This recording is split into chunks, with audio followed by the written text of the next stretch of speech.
Good morning everyone, welcome to Ishra classes.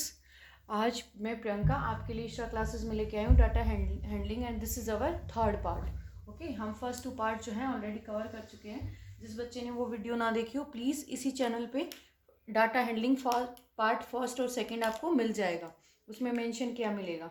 ठीक है, this is our third part. तो इस पार्ट में हम बेसिकली क्वेश्चन से डिस्कस करेंगे। So now I am writing a question. This question is of probability. Okay, इससे ज़्यादा क्वेश्चन आपके में प्रोबेबिलिटी में से नहीं आएंगे। जितना मैं पार्ट पोर्शन कवर कराऊंगी that is more than enough for all of you, because उसके बाहर कोई क्वेश्चन नहीं आएगा उसके कंसेप्ट से। ये मैं आपको अश्योर करा देती हूँ कि मेरे पढ़ावे के बाहर कोई भी ऐसी कंसेप्ट नहीं छूटेगी जिससे बाहर कोई क्वेश्चन आपको दे दिया जाएगा। ओके, सो सपोज करो a word mathematics is given to you. Suppose there is a word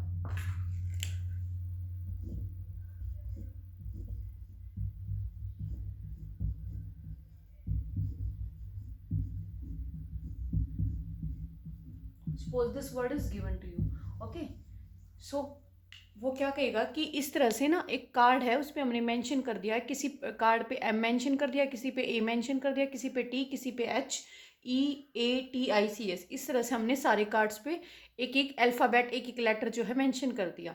अब वो पूछेगा कि इस और इन सभी कार्ड्स को हमने एक बैग के अंदर पैक कर दिया। ठीक है, एक बैग है उसके अंदर डाल दिया। अब वो ये पूछेगा कि इस बैग में से अगर कोई आदमी हाथ डाल के निकालता है कार्ड बिना देखे हुए, तो उसकी क्या प्रोबेबिलिटी होगी कि वो लेटर जो है एम हो। ठीक है, मैं फर्स्ट लेटर ही ले लेती हूँ। So he will ask you that find the probability of getting M out of the bag.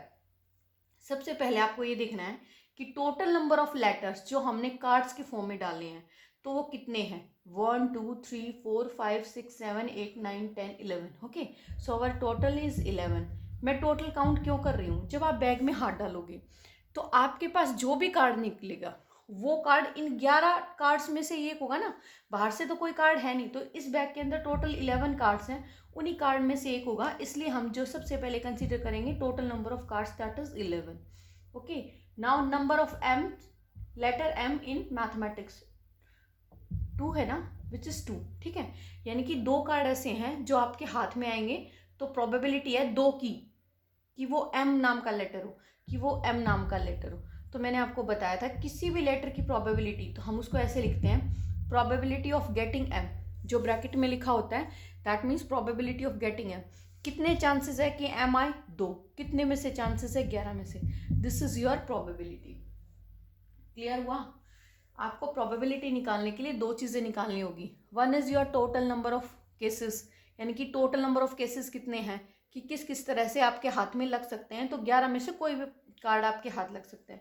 Second is your chances, how many cases are possible. तो 2 ही लेटर्स में एम है, तो 2 ही केसेस आपके पास पॉसिबल हैं। In these cases जो M letter है वो आपके हाथ में आ सकता है। ठीक है, so probability of getting M would be 2/11। अब वो आपसे पूछ सकता है कि प्रोबेबिलिटी बताओ कि आपके हाथ में जो लेटर आया है वो एक वावल होगा। ठीक है, probability of getting a vowel. अब आप इसमें देखो, जो ए लेटर है वो भी वावल है ना। वावल कौन से होते हैं आपके, ए ई आई ओ यू, है ना, A E I O U. Okay, these are the 5 vowels. So A is the vowel, A is the vowel, this A is also a vowel, I is also a vowel. यानी कि कितने cases possible है। So आप write down करोगे possible cases. Okay, possible cases जो आपके पास हैं वो कितने हैं, 3 केसेस हैं। और आपके पास टोटल केसेस जो होंगे वो 11 ही रहेंगे, बिकॉज आप जिस बैग में हाथ डाल रहे हो उसमें अभी भी कितने कार्ड्स हैं, 11 कार्ड्स हैं। ठीक है, आप ऐसे कंसिडर नहीं करोगे कि हमने पहले 2 एम निकाल लिए थे, वो 2 एम बाहर हो गए, नहीं, हम टोटल में से लेंगे, then it would be 11। So probability of getting vowels would be, या फिर आप इसको ऐसे लिख सकते हो, probability of A and I, क्योंकि 2 ही वावल्स हैं, that would be equal to 3/11। That would be equal to 3/11। This is your answer. ठीक है, हाँ, आपके पास एक ई भी है। ठीक है, so number of possible cases would be 4। हाँ, तो 4/11 हो जाएगा, यस 4/11। ओके, इस तरह से आपसे और भी क्वेश्चन पूछा जाता है कि कोई भी कांस्टेंट है, ठीक है, उसको फाइंड करने के कितने चांसेस हैं। ठीक है, कोई भी कॉन्सोनेंट आपको दे दिया है, कॉन्सोनेंट कितने हैं इसके अंदर, अगर आप इसके अंदर देखोगे तो इसके अंदर आपको का m एक कॉन्सोनेंट है, ठीक है, t एक कॉन्सोनेंट है, h एक कॉन्सोनेंट है, उसके बाद m दोबारा से है, फिर t है, फिर c है, फिर ऐसे कितने लेटर्स हुए 2 4 6 and then 7. So probability of getting a consonant would be equal to 7/11, would be equal to 7/11. ठीक है. अब वो कह देगा, मान लो कोई भी ऐसा लेटर आपसे पूछ लेगा जो लेटर इसके अंदर है नहीं, जैसे मान लिया मैंने डी लगा लिया, अब वो पूछेगा कि probability of getting D out of the bag. अब डी इसके अंदर अवेलेबल नहीं है, ठीक है, समझो इस बात को. जो इसके अंदर अवेलेबल नहीं है, आपने एक बैग में हाथ डाला, उस बैग में कुछ सिक्के थे लेकिन उसमें 2 रुपये का सिक्का नहीं था. जब 2 रुपये का सिक्का है ही नहीं तो उसके क्या चांसेस हैं? 0 चांसेस हैं. तो अगर आपसे कोई ये पूछे कि probability of getting D, okay, because यहाँ इस वाली स्टेटमेंट में मैथमेटिक्स में कहीं भी डी है ही नहीं अवेलेबल, तो आप क्या मानोगे कि कितनी प्रोबेबिलिटी है? 0. कितने पॉसिबल केसेस है? 0 out of 11, which would be equal to 0, which would equal to 0. Clear हुआ होगा आई थिंक आप लोगों को. अगर किसी को ना क्लियर हो तो एक बार से वीडियो को दोबारा से प्ले करके देख लेंगे. आई होप कि आपको अच्छे से क्लियर हो ही जाएगा. ओके, अब हम एक नेक्स्ट क्वेश्चन की तरफ चलते हैं. कल मैंने आप लोगों को एक क्वेश्चन दिया था, मे भी कुछ बच्चों को ना आया हुआ. देखो उस क्वेश्चन ने क्या कहा था, उसने ये कहा था कि जो है मीन जो है किसी भी 10 नंबर्स का, ठीक है, जो 10 नंबर्स हैं उनका मीन, जो मान लिया हमने कोई 10 नंबर जोड़े, सपोज करो हमने 10 नंबर जोड़े x1 x2 x3 plus up to plus x10 divided by number of observations या नंबर ऑफ आर्टिकल्स होता है ना 10, that would be equal to mean. आपका ये जो फॉर्मूला है ये आपको हर हाल में याद रखना है कि sum of all observations divided by number of observation is equal to mean. तो उस क्वेश्चन में क्या कहा था, ये लास्ट क्लास में लास्ट क्वेश्चन था, ठीक है. This is your last question of part 2 of data handling. Okay, तो इसने ये पूछा है कि जो मीन जो है 10 ऑब्जर्वेशन का वो 40 था, ठीक है, लेकिन इसने जब दोबारा से किसी ने चेक किया तो उसने पाया कि एक ऑब्जर्वेशन थी तो 45 और आपने उसको कितना लिख लिया 15. कितना लिख लिया 15. जो करेक्ट ऑब्जर्वेशन थी that was 45 and you write down it as 15. यानी कि आपने इनमें से किसी एक नंबर का वैल्यू जो मान लो x3 का 15 लिख लिया और ये 45 था. जब आपने 15 यहाँ पे लिख लिया तो जब इस सम को जोड़ोगे तो इसमें 30 वैल्यू कम आई ना, क्योंकि 45 आपकी करेक्ट वैल्यू थी, ठीक है. This is your correct value and this is the observe value you have return in the data. तो ये 15 है. जब इनका निकालोगे तो 30 का डिफरेंस है ना, यानी कि आप इस सम को जब जोड़ रहे थे, मान लो सपोज ये 400 आ रहा था, उसके बाद ये आना कितना चाहिए था 430 आना चाहिए था. नहीं, क्यों आना चाहिए था? क्योंकि आपने यहाँ पे 15 लिखा, आपने 30 कम लिख लिया यहाँ पे गलती से. तो ये 30 की वैल्यू जो है वो 10 में बटेगी ना. मान लो यहाँ पे पहले 400 को 10 से भाग कर रहे थे, फिर आप 30 को 10 से भाग करोगे. तो इस केस में क्या होता है कि आप सीधा लिखोगे, आप सीधा जो है, मैं बेसिक साइंस के लिए बता देती हूँ कि आप सीधा क्या करो, डिफरेंस निकाल लो. Find the difference between the correct value, sorry difference निकाल लो करेक्ट में और मेंशन्ड में, ठीक है, जो आपने मेंशन करी है. That is equal to your 45 minus 15. Okay, so it will be 30. अब ये 30 जो है वो 10 नंबर्स में डिवाइड करेगी, क्योंकि आप यहाँ पे सम ऑफ 10 नंबर्स लेते हो. आपने 10 नंबर्स का सम लिया ना यहाँ पे और नीचे 10 से ही मल्टीप्लाई किया. सो जब भी ये डिफरेंस आएगा उसको डायरेक्टली डिवाइड कर दो नंबर ऑफ ऑब्जर्वेशंस में. Here the number of observations are 10, so divide 30 by 10, you will find 3. Clear हो रहा है ना आप लोगों को कि ये 3 जो है ये क्या आ गया, वो एवरेज आ गया जो बढ़ेगा, वो मीन आ गया जो बढ़ेगा. यानी कि 40 में 3 और बढ़ेगा, that would becomes equal to 43. That would become equal to 43. अब इसको दूसरा करने का तरीका मैं बता देती हूँ. ये था बेसिक के लिए, ठीक है, कि आप क्वेश्चन को देख के इफ पता कर सकते हो कि इतना, आपको इतना करने की जरूरत भी ना पड़े. Next is your how to attempt this question. इसने कहा है ये वाला जो सम है ना, ये आपको पता नहीं है. I will write down it as sum divided by 10. उसने मीन कितना दे रखा है, इस फॉर्मूले में मैं वैल्यू सब्सटीट्यूट कर रही हूँ, that is equal to 40.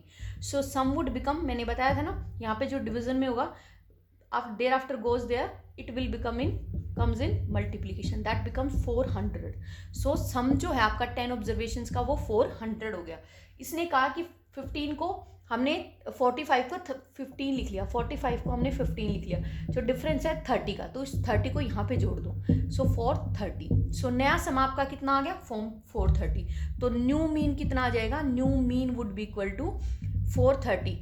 Mean कैसे निकालते हैं, sum of all observation divided by number of observation. Remember this कि ऑब्जर्वेशन जो है 10 ही रहेंगी, क्योंकि हमने कोई नई इंक्लूड नहीं की, बट इट जस्ट अबाउट कि हमने जो है एक वैल्यू को करेक्ट किया है, 15 से उसको 45 किया है, तो डिवाइडेड बाय 10, 0 से 0 cancel out, so the mean would becomes 43, it would becomes 43। आप, आई होप आपको एक क्लियर हुआ होगा। जिसको क्लियर ना हुआ हो प्लीज़ एक बार से दोबारा से इसको रिवाइंड करके देखें, वो अच्छे से क्लियर हो जाएगा आपको, ठीक है।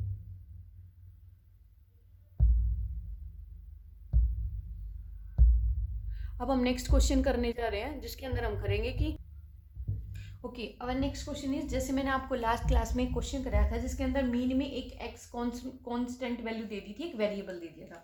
तो सपोज करो हमारे पास कुछ वैल्यूज गिवन है, जैसे हमने मान लिया वैल्यूज हैं 11 है, 12 है, then your 14, then your 18, then your x plus 2, then your 20, then your 22, then your 25, then your 61।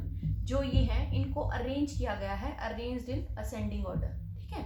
Ascending order में अरेंज है, असेंडिंग मीन सबसे पहले सबसे छोटी, ए स्मॉल होता है ना, तो सबसे पहले हम सबसे छोटा लिखते हैं, ठीक है। तो ये असेंडिंग ऑर्डर में अरेंज कर रखी है। अब ये पूछ रहा है कि इसका जो मीडियन है ना ऑब्जर्वेशन का, उसने मीडियन आपको गिवन कर दे दिया। मीडियन, हम मीडियन निकालने के लिए हमेशा डाटा को असेंडिंग या डिसेंडिंग ऑर्डर में अरेंज करते हैं, बट हमारे पास एक वेरिएबल गिवन है। जब भी ऐसे वेरिएबल दिया जाएगा, वेरिएबल होते हैं बेटा जिसकी वैल्यू कोई भी हो सकती है, we don't know about the value of that figure, तो हम ऐसे केस में हमेशा आपको अगर मीन पूछेगा, मीडियन पूछेगा, मॉड पूछेगा, रेंज पूछेगा, whatever he will ask to you, वो हमेशा उसकी वैल्यू देगा जब भी एक्स देगा ना, क्योंकि अगर हमें ये भी नहीं पता होगी और ये भी नहीं पता होगी, so we can't find out the data. तो मीडियन के लिए हम हमेशा असेंडिंग और डिसेंडिंग ऑर्डर में राइट डाउन करते हैं। इस केस में जो मीडियन है that is your 21, okay. So हमें इसने कहा है find the value of x, find the value of x.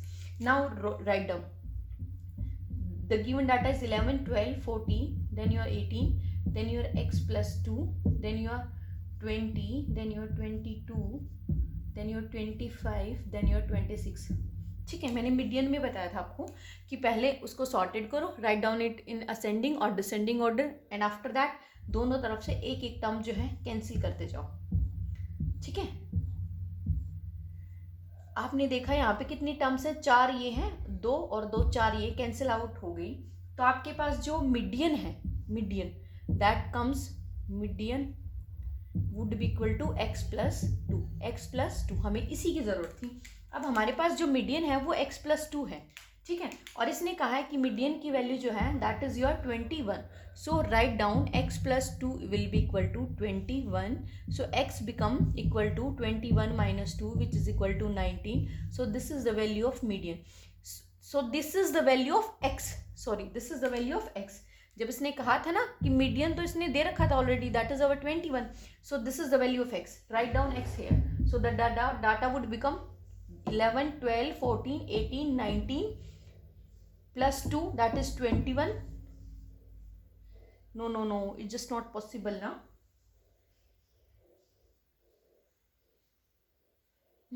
Okay ये 20 है ना, सो ये 19 बन जाएगा, x plus 2 is equal to 19 बन जाएगा आपका,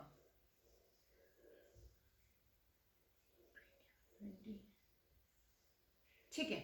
इसने इसको ये कहा है कि ये वेरिएबल हमें पता नहीं है ना, तो x प्लस 2 कर दिया, so it can come at x plus 2 that is 19 plus 2 21 हो जाएगा, ठीक है। क्लियर हुआ आप सबको, आई होप आपको क्लियर हुआ होगा। जब भी ऐसे वैल्यू दी जाएगी, कोई भी एक वेरिएबल इंसर्ट किया जाएगा डाटा के बीच में, तो हमेशा जो आप फॉर्मूला लगाते हो ना, मीन, मीडियन, इधर मॉड, रेंज, तो वो फॉर्मूले की वैल्यू दे रखी होगी आपको, that is mean would be given to you, mode, median, जो भी वैल्यू होगी, बट वो डाटा आपको गिवन मिलेगा उस स्पेशल केस के अंदर, अदरवाइज नहीं मिलेगा, ठीक है। This is the question of double bar graph, ठीक है। डबल बार ग्राफ मैं आपको ये बता देती हूँ कि किस तरह से इसकी रिप्रेजेंटेशन की जाती है, what implication do you have, ठीक है। देखो जैसे मान लिया मैंने रिजल्ट है, 2 सेक्शन का रिजल्ट है, ठीक है, sorry A to E 5 sections का रिजल्ट है, आपने उसको 20%, 40, 50, 60%, ये आपका रिजल्ट है विच इज़ इन परसेंटेज। ये आपका डाटा को रिप्रेजेंट करता है। जैसे मान लिया मैं इसको ऐसे कर दूँ, एक वाले पार्ट को मैं शेडेड कर देती हूँ, एजोमेटेड शेडेड, ठीक है, किसी को भी शेडेड कर देती हूँ, सॉरी मुझे इसमें भी यही शेडेड करना चाहिए था, गलती से हो गया, ठीक है। अब मान लो ये 62% है और ये है 72%, ठीक है। तो मान लिया जो शेडेड पोर्शन है that would B of half yearly. दो तरह के एग्जाम होते हैं ना स्कूलों में, हाफ ईयरली, और ये वाला जो ब्लैंक है दैट इज ऑफ एनुअली, ठीक है। फाइनल एग्जाम जो होते हैं उनका रिजल्ट है। अब ये बात देखो, 62% ए सेक्शन का रिजल्ट आया है हाफ ईयरली एग्जाम में, लेकिन एनुअल एग्जाम में 72% हो गया। ऐसे ही बी सेक्शन का रिजल्ट जो है 58% मान लो आया है हाफ ईयरली एग्जाम में, लेकिन फाइनल एग्जाम में सपोज करो 68% आया है, ठीक है। सी सेक्शन का रिजल्ट जो है हाफ ईयरली एग्जाम में 80% था, बट ये डाउन हो गया और कितना परसेंट हो गया, दिस इज ऑफ 60%। ऐसे डी का जो है 88% था एंड देन इट बिकम्स 75%। ऐसे ही ई सेक्शन का जो पहले 72% था एंड देन इट बिकम्स 78%, ठीक है। सो इस तरह के ग्राफ का इस्तेमाल किया जाता है दो तरह के सेम इन्फॉर्मेशन को कंपेयर करने के लिए। ऐसा नहीं होगा आप एक मार्क्स कर रहे हो परसेंटेज में और फिर दूसरा आप मार्क्स कर रहे हो फिगर्स में, ऐसे नहीं होगा। डाटा सेम होना चाहिए, गिवन इन्फॉर्मेशन सेम यूनिट्स में होनी चाहिए, जैसे सारा डाटा जो है परसेंटेज में है और सेक्शंस में है। सो किसी इससे हमें देखने से यही पता लग जाएगा, पिक्टोरियल रिप्रेजेंटेशन हमेशा ज़्यादा बेनिफिशियल होती है, क्योंकि इसमें पूरा डाटा इस तरह से मेंशन होता है कि आपको कुछ बताने या कहने की ज़रूरत ही ना पड़े। इसमें अगर आपसे कोई क्वेश्चन पूछेगा कि जो कौन सा सेक्शन ऐसा है जिसमें इम्प्रूवमेंट हुई है फर्स्ट में से लास्ट में, यानी कि हाफ ईयरली में जो रिजल्ट था उससे एनुअल एग्जाम में रिजल्ट बढ़ा है, that is your E section. आप देख सकते हो यहाँ पे 72 से 78 बढ़ा है, ठीक है। ए सेक्शन में भी 62 से 72 बढ़ा है, 58 से 68 हुआ। किस में डाउन गया है, फर्स्ट से लास्ट में, यानी कि इसमें 82 से 60 हुआ है, इसमें 88 से 75% हुआ है। सो इस तरह के क्वेश्चन जो है बेसिक इन्फॉर्मेशन के आपसे पूछे जाएंगे बार ग्राफ से ही। So this is the way to read the bar graph. आप जहाँ पे ये वाली साइड है that is your Y axis के अलॉन्ग जो भी डाटा लिख रखा है आप उसको उसके अकॉर्डिंग कंसिडर करेंगे, जो एक्स एक्सिस के अलॉन्ग लिख रखा है उसको आप उसके कंसिडर करेंगे। दीज ऑल आर सेक्शंस, ये सेक्शंस वाला डाटा है। क्लियर हुआ आपको? आई होप आपको ये क्लियर हुआ होगा। This is all about we have about mean, median and mode. हम कुछ और क्वेश्चंस भी करते हैं इसके नेक्स्ट। अब okay, next thing to remember is always कि डाटा जिस फॉर्म में गिवन हो आप आंसर उसी फॉर्म में दे सकते हो। जैसे सपोज करो एक बहुत ही सिंपल क्वेश्चन आपसे पूछ ले कि x1, x2, x3 जो है 3 डाटा है, 3 डाटा ऑब्जर्वेशंस हैं और आपको फाइंड आउट करना है mean. Okay, you have to find out the mean of the data. So आप डायरेक्टली ऐसे लिख सकते हो x1 plus x2 plus x3 and the number of observations are 3, so this is the value of mean. ठीक है, don't get hesitate और puzzle कि आप वैल्यू दे ही नहीं रखी तो अब हम क्या सब्सटीट्यूट करें, इसको आप वैल्यू कंसीडर करके चलें। ठीक है, ऐसे मान लो वो मीडियन देगा, बट मीडियन अगर पूछेगा तो कहेगा दिस इज इधर इन असेंडिंग ऑर्डर और इधर in descending order. In that case mark it as x2 कि x2 जो है मिड टर्म है, so x2 would be your median. Okay, mode और रेंज की वैल्यू अगर पूछ लेगा, अगर सपोज करो रेंज पूछ लेगा और वो आपको पहले ही कह रहा है कि ये असेंडिंग ऑर्डर में या डिसेंडिंग ऑर्डर में, दोनों ही केसेस में या तो ये लार्जेस्ट वैल्यू होगी और ये स्मॉलेस्ट, इधर ये स्मॉलेस्ट होगी और ये लार्जेस्ट होगी, तो इस केस में रेंज कितनी हो जाएगी, x3 माइनस x1 या x1 माइनस x3, कुछ भी राइट डाउन कर सकते हो। अगर असेंडिंग ऑर्डर में है then write down x3 minus x1, अगर डिसेंडिंग ऑर्डर में है then write down x1 minus x3। तो इस तरह का डाटा देकर भी आपसे कई बार क्वेश्चन पूछे जा सकते हैं, तो इसमें कोई बहुत घबराने वाली बात नहीं है। ठीक है, जैसे आपसे पूछ लेगा कि मान लिया एक कॉइन जो है वो टॉस किया गया, ठीक है, कॉइन टॉस किया गया, तो आप उस केस में बताओ कि what is the probability of coming head और टेल, तो दोनों की प्रोबेबिलिटी 1/2 हो जाएगी, बिकॉज दोनों के आने के चांसेस बराबर है। ठीक है, तो इससे इस बात पे कोई अफेक्ट नहीं आएगा।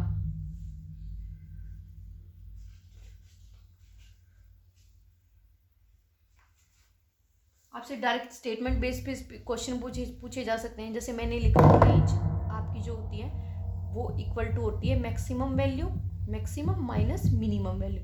तो आपसे पूछ सकता है कि कौन सा पैरामीटर जो है मैक्सिमम और मिनिमम वैल्यू का डिफरेंस आपको देता है, so you can answer that very well. Okay,